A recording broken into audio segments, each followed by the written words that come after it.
Welcome to another episode of my podcast. That's fine with me. Today we're going to be talking about transgenders, and I want to give you a piece of my mind, but at the same time, I guess I might be more than wrong. This is an opinion, but I'm not going to say that this is the only way around. The thing about internet and social media right now is that everyone has their own opinion, and sometimes it hurts to see that people are getting very aggressive toward others. They're sharing their opinion. Of course, I'm not talking about some jerks that are literally getting people down and manipulating situation, whatever. I'm talking about the opportunity for people to express their feelings, to express their opinion, and then they get a huge backlash for whatever they say. And even if they try to phrase their thoughts in more or less, I guess, respectful manner, still they got a huge backlash. I see this a lot, and specifically with the detransition movement, which I think if you're praising people that want to become transgenders, I guess it's not your place to judge people that want to detransition. It's more like everyone have their own way to express their feelings. Everyone have their own way to communicate. And at the same time, they have their own ways to express not only their feelings, but maybe some struggles they faced during certain transitions in their lives. And I'm not talking only about transgender transition. I'm talking about different types of transitions for people in different stages of their lives.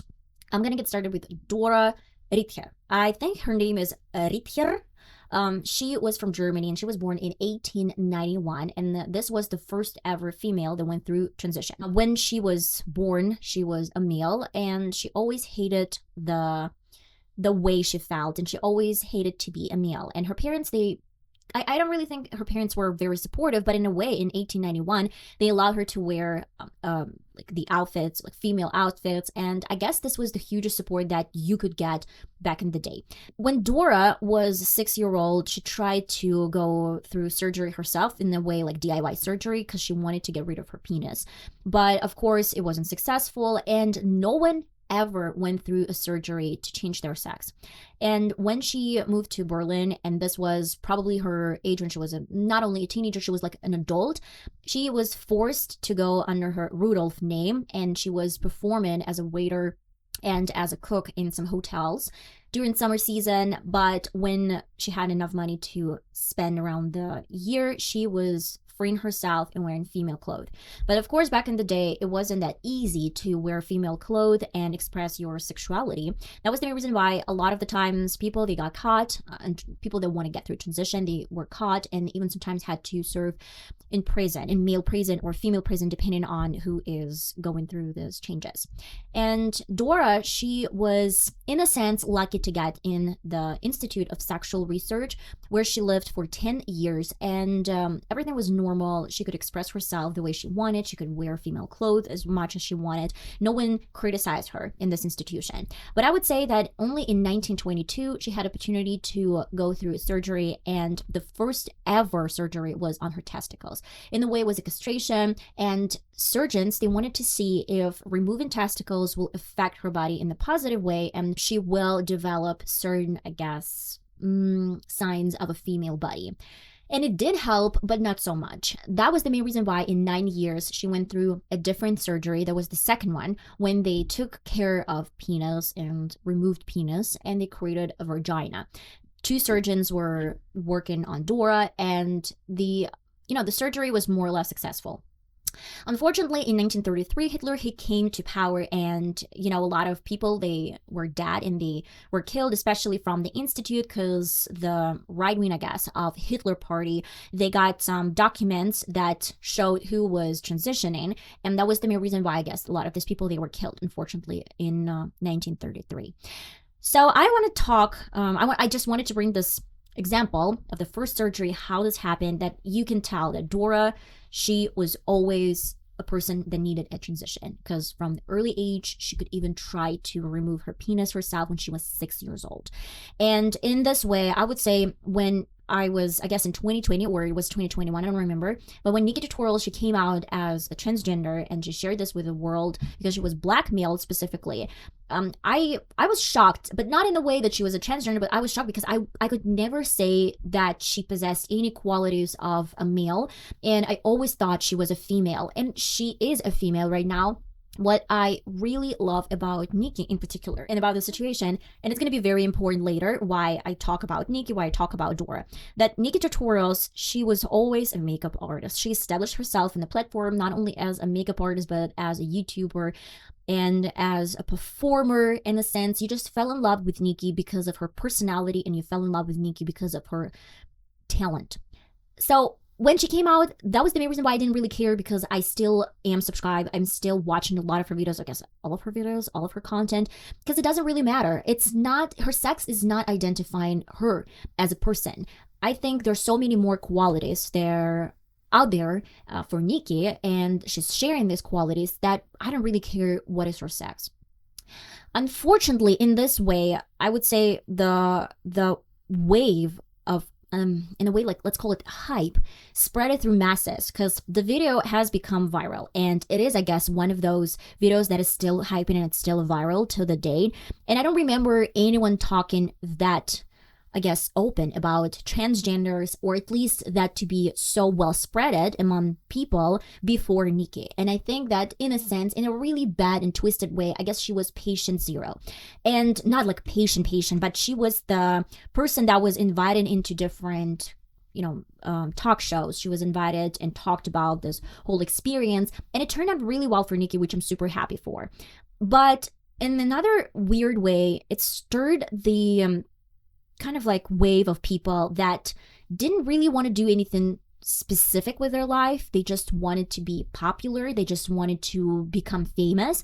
And I guess they found this way to become a transgender and make their living out of it. Because I do see a lot of people, and again, not every single person. Again, if you were transgender that went through transition and you went back to your normal life, and it can be absolutely different. You can be a blogger and go through this transition and just focus still on some content that you've been creating all your life. It can be commentary content. It can be makeup. It can be fashion, whatsoever.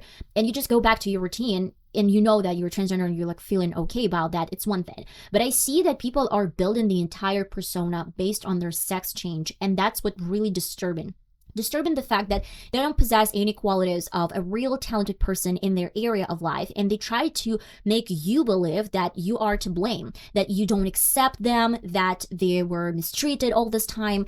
I mean, how do you put this blame on others if you're trying to build this persona on just rage bait sometimes, or you're trying to be like, you owe me this, you owe me that, going from one talk show to another talk show, and then maybe just threatening people if they don't really agree with you. This is a whole different story, in my opinion, because I do believe I watched one of talk shows, and there was a female, she was a transgender, and she said that, I went through so many stages. I have kids and I have an ex-wife. So I went through the stages, but before that, I knew that I had to go through therapy, and I had to know that maybe I can, change my opinion so I won't have any regrets. And what I really loved about that this woman, the transgender woman, she was specifically talking about the fact that she was open to see your vision and your opinion.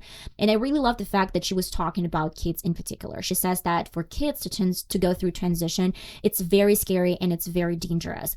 And this was a new wave, I guess, a couple of years ago when this whole situation started and shifted. A lot of kids, they're in TikTok and in social media itself. So when there was a propaganda, and I guess this quick fix and quick rise of a lot of transgenders, they have nothing to offer except for they're like speaking out that they're transgenders. I mean, a lot of kids, they saw this opportunity and like, oh, so if I become a transgender, it's so cool. Maybe I can hype as much as they do. I can become famous for no reason. And I do believe this is for no reason. If you want to be accepted, then why are you stressing that so much that you are transgender? Go through transition and go back to your work.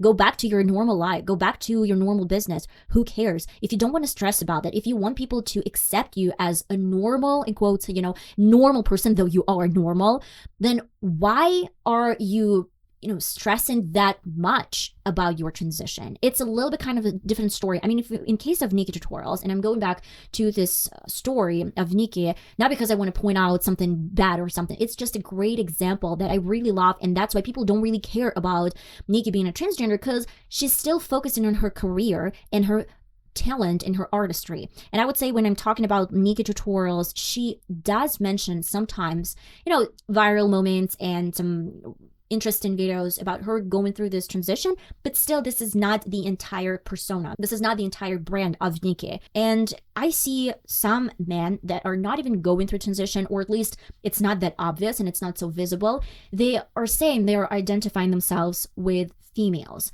But how do I know that you are actually going through this transition and you're not a pervert? Because most of the time what I see when people don't really have much problem with a person claiming he's going through a transition and he is going to be a female, in some period of time.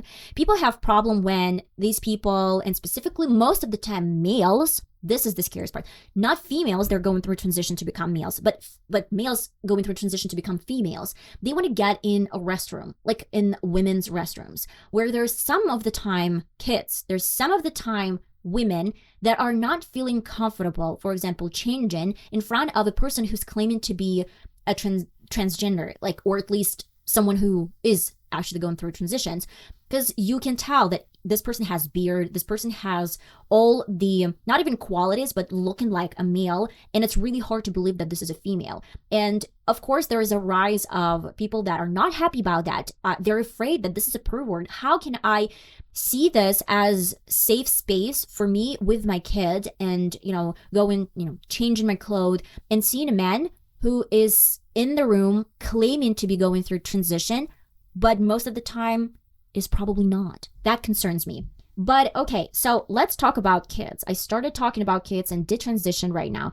That unfortunately, when we see this hype, when we see that a lot of the times when kids see something really popular as trend, and sometimes, transgender culture has become trending. The scariest part is that when kids, they see that something is hyping and something is very trending in social media, not only social media, but bringing a lot of followers, bringing a lot of this joy to people that they're like, yeah, I have become free. And when kids are going through depression, which is more or less normal for teenagers to go through depression, and when they felt comfortable, I'm talking about kids that felt comfortable in their own body up until the point they were like 13, and they started looking for some TikToks that were saying that transition is going to change you. If you feel depressed, then it's going to change you and whatever. And they go through transition and they realize that they don't feel comfortable and they're going through detransition. Unfortunately, they see so much more hate from people that actually have to be supportive in the way that, either you want to be a transgender, either you don't want to be a transgender, this is your choice. And when you're pushing someone and saying like, oh, I'm getting so much hate for saying that I want to be detransitioning, it's more like, I'm sorry guys, but this is her or his choice, so you have to support it. If you don't like it, you still have to support it, as well as people have to support your choice to go through transition. I strongly disagree when kids at schools have to go through lessons about transitions, about transgenders, and I don't really think this is something that should be at schools. And I'm not gonna say it about transgenders only. I think that sex is a thing that maybe has to be talked once, and that you need to use contraception, but otherwise kids, they're going to find out how to express their sexuality when they're grown enough. And there's so much source in internet to find out about the way you want to experiment later in life with your sexuality, that it's super irrelevant to come into classes or start with classes about going through transitions and going persuading people that if you want to do this, it's fine, let's do that. I think that this is a conversation that is none of someone else's business. This is not even a conversation for parents to have with their kids in a sense, if parents, they have to support their kids. But if parents don't see any signs of their kid to go through this transition, to go through this gender hatred, then this is just a kid that's gonna find out about sex. If asks you to talk about sex and tell about sex, you can always tell this to your kid. But at the same time, again, TikTok, social media, kids, they're so smarter. My sister, she knows about sex, and we never had this conversation. Not my mom had this conversation with her, not me, not anyone else. And she knows more than probably I do because she knows how to Google, okay? So most of the time, it is very uncomfortable for kids to talk to their parents about sex, as well as I did not talk about sex with my parents in a way that, I remember I asked probably once, but not about sex, but I just asked something like, what what was this about, like the phrase the guy told me or one of my friends. And my mom, she said that it had some sexual context, and she was trying to explain everything, but I just clicked off. I didn't want to hear any of it. And I knew that if I wanted to find some information about this, I will do this by my own. And it depending on your kid, you have to be more or less supportive in this way, but do not let someone else from the outer circle of the family go to your kid and persuading him or her into making this decision. It's like when a kid is 13 or 14, I know this from my experience in particular, when a kid is going through sexual transitions, those hormones and whatever, most of the time they know, and you know in particular, who are you drawn to? So it's just like one of my friends who's gay, he said that when he was probably 12, he had his first suspicions that he liked guys. And then later when he was 18, if I'm not mistaken, he actually fell in love with a guy. And right at this moment, he knew that he was gay. So it's not something they have to force on kids. They will eventually understand what they like, who they like, and what they want to do about that.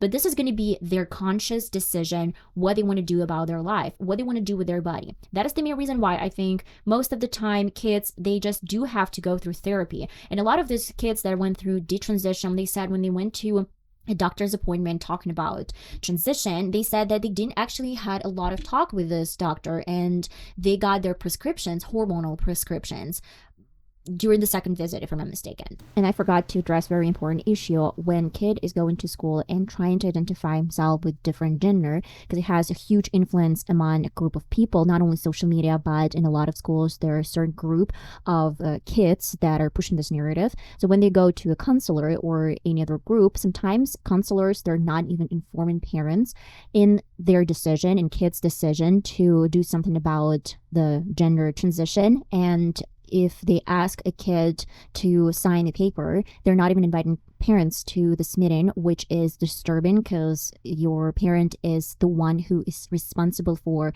your step of the way till you're 18 years old. That is the main reason why I think this is no way to be at schools. And sometimes parents, they're brainwashed that you have to support your kid or you're gonna, face some consequences. And parents, they are afraid of, some consequences. That is the main reason why they try to impulsively act on their kids' preferences, forgetting that sometimes that's just a phase and you have to actually take care of therapist first and make sure that your kid is not under the influence of a group of people from the school, but this is a decision that came from a mature point of view, and that you have to make sure that it goes through therapy and the therapist is making a decision if it's a necessary step. But still, I think that a lot of kids, they must wait until they're 18 when they know what they want to do and when they do more research than just submitting with a counselor and 3 other people in the room. That was the main reason why they didn't have chance to express their feelings. Sometimes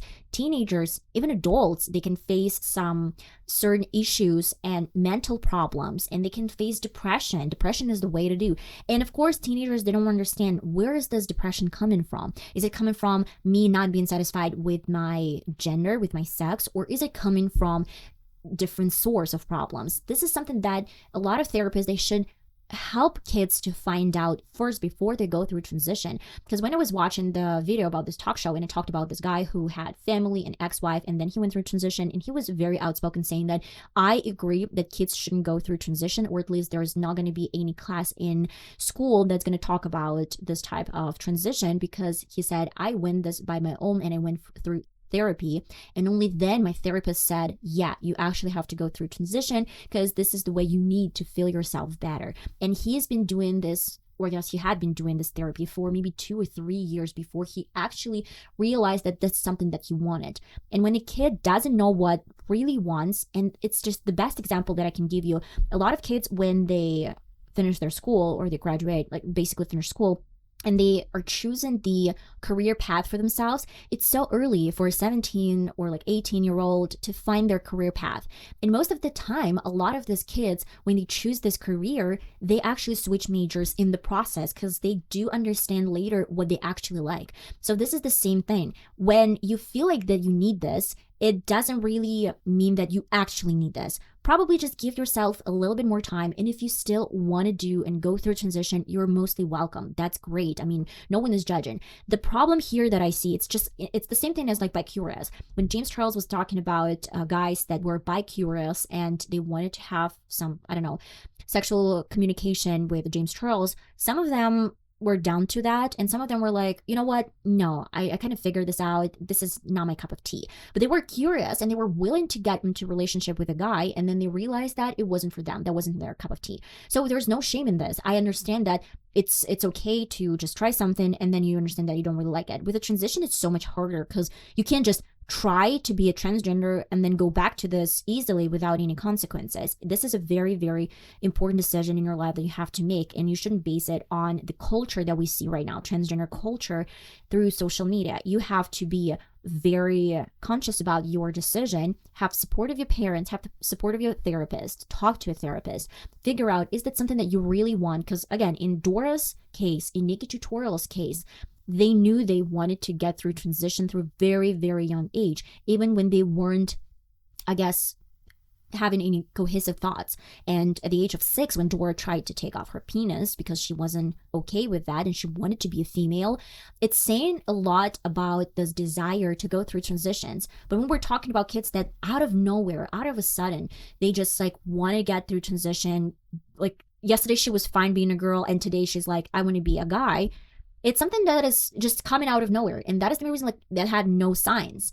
And you should probably just, like, again, talk to a therapist. And then if you still want to have it, this is your choice. But I still think it's more like for an adult conversation than a kid. Because parents are sponsoring this. Another, I guess, important point to get here is about transgenders in particular. Because the whole industry of medical service with hormones, with pills and all of it has grown massively since this outbreak in 2020 or 2021. And when I was watching one of the podcasts with the Detransitioner, I don't know how she or he identified the pronouns, but looks like a female right now, but want to go back to a male, and said that the worst part that you have to take all the hormones, and it's synthetic hormones, till the rest of your life, because if you don't take them, the rest of your body is falling apart. And when you're going through transition, and specifically bottom transition, you take off your sex organs that are providing you with hormones, natural hormones. And if you don't take them, that is causing later some issues. But the other side of the problem, when you take the hormones, synthetic hormones that are not actually specifically made for your body because you were born as a male and then transitioned into a female, the problem is getting weirder and harder because this hormone is not supposed to be in your body. And that is the main reason why a lot of males that transition into females, they don't have sexual drive anymore. Most of the time the vagina is actually acting as a wound and it started healing itself, so they have to dilute themselves more and more often, but still it doesn't really help. And some of the transgender, they say they don't feel anything in the area and they lost a complete sex drive. Another really important thing to say, that synthetic hormones like estrogens for females that we have naturally, when transitioned male takes estrogen, sometimes it can cause cancer, breast cancer. And that is the main reason why a lot of them, they're not willing to take this permanently. But if you don't take it permanently, your bones, they start to break, and a lot of problems with the spine, they might come up. That is something important to pay attention before you go through transition. And when a lot of TikTokers and influencers through TikTok saying like, yeah, let's block the hormones and it's so much better because you don't really have to go through puberty and you're not going to have periods. So how cool is that? Women, we have period for a reason, for a very, very important reason.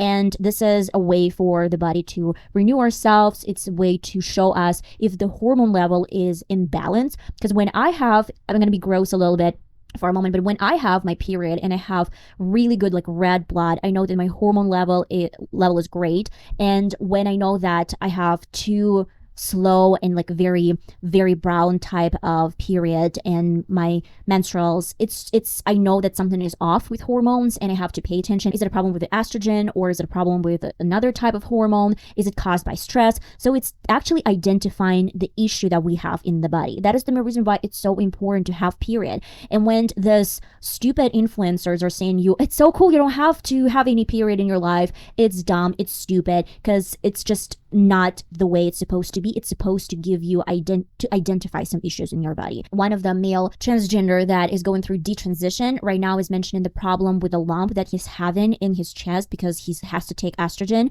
because instead of like living estrogen on the side, he has osteoporosis and so many more, and no one knows what a lump is in his chest. So long term, we don't really know how this synthetic hormones are going to affect the body. We don't know who's benefiting from this. Definitely medical institutions, because they're producing super expensive products and synthetic hormones for people to consume them to block kids from the puberty, and that is causing so much more issues to their body. And then later there's no coming back from this, and they are literally cutting off healthy organs. And another really strong issue that I can, I guess, disagree on is that it's something that they truly want and they have the support of their parents. I think that has to be on a federal level, where there's a lot that they can go through transition up until they're 18 and they can actually come up with their decision by themselves. And parents, they shouldn't be involved in the process, like to go in the whim of their kid just because they want it. Because some parents, they actually do whatever their kid wants because they don't know how to say no. They love them so much. And then they have to face the same consequences that their kid is going to blame them till the rest of the life that they help him or her to make this decision. But when they're 8 or 10, they don't know what they want from their life. They don't know what is wrong with them. And that's my 2 cents to the story. And I guess that is the main reason why a lot of the companies, they're willing to get kids or people that are not really sure that much. They're so willing to get them on board really soon without additional consultations, because it's bringing a lot of money, and transition journey is very, very expensive. That is the main reason why you actually have to be very mindful about your decision. That's the problem that I see, that a lot of transitions, they're happening because of the hype, and they're happening because of the influence of TikTok. They're happening because people want to be famous real quick, and then they realize the consequences of the choice. And unfortunately, people that actually go through transition and happy about that, most of the time they just live a normal life. They don't really care about likes, subscriptions. They don't really care about this whole thing, because they did this to them to feel comfortable in their skin. They didn't do this for likes. And I do see a lot of people doing this for likes, going through this for likes. I don't know. At the end of it all, at the end of this, I guess, journey, this is your decision and you have to see the consequences of this decision. But another problem that I see is that there's no gray area. It's only black and white. If you're a transgender, then you should support every single person. You should support kids going through transition. You should dislike someone who's detransitioning. And as well, this happens for people that are strongly against transgenders and like, I hate transgenders, I think it's unnatural. There's no gray area. Again, that if you're transgender, great, live your normal life. I don't care. But just don't throw these labels into my face, because if you want to be a normal person, like as you claim you want to be a normal and be equally respected, I'm not throwing my sex, I'm not building my identity on my sex. You know, just like, it's the same way as I will come up to a person and say, I'm straight, my pronouns are like she, her, I don't know, like it's you can actually clarify things to make sure that people understand your pronouns, but at the same time, building the entire career and entire persona on your sex identity, it's gonna, blow away in some period of time. Like in 5 years, people don't really care that you're transgender. Okay, you're transgender, but what else do you offer to the table? What else? Like, who are you? Why should I watch your content? Just because you're transgender? Okay, but what else? What else? Okay. And another really important, I guess, thing to say in today's podcast, when Democrats, they were the ruling party, and specifically like Biden's ruling, I saw that most of LGBT community, transgender, I guess, is a part of LGBT community, if I'm mistaken, It was forced to the companies to hire a transgender, gay, lesbian, non-binary person, and so many more. But I think you shouldn't force companies to do that, because if you want to hire like 20 people that are transgenders and lesbians, gays, or non-binary, you are more than welcome. But if this transgender doesn't possess the qualities that I need for this work to do, it's more about that. It's more about that you are actually making these labels for people that, oh, if I'm a transgender, or if I'm gay, or if I'm a lesbian, then I'm going to get this job because this is a new agenda of a government. That is the reason why I can get this job, not because I'm skillful enough. I think that everyone should be equal as you're fighting for, and it doesn't really matter if you're transgender. Then I can hire 50 transgenders if they know how to do their job, if they are qualified enough. I don't really care about your gender. So when you're trying to force people into this sex awakening, and only because of the sex awakening you're hiring people who's actually going to perform duties. If this person is great at his job or her job and knows how to do the duties, great. I mean, I have no problem with that. It's more about if the person doesn't know how to do this but has to be hired in order to fill the box, that this person has to be hired. That is a problem from my personal point of view. But again, I might be absolutely wrong, guys. I might be delusional. I might be super rigid or too traditional in a way. It's about the way that, it's just like my quick disclaimer, it's the way that I think you should respect everyone's cup of tea, everyone's point of view. You shouldn't be harsh on kids and let them grow into what they want to become and what they want to do with their body initially, and just have to be respectful to everyone. And it doesn't really matter what is your sex, I mean, definitely your gender. It doesn't have to be about that. It has to be about the way that you're respectful, you're doing your duties, you're a good person that I can easily communicate with, and that's what matters. I love you all, guys, so much, and I'm going to see you in my next podcast. That's fine with me, gmail.com. Bye-bye.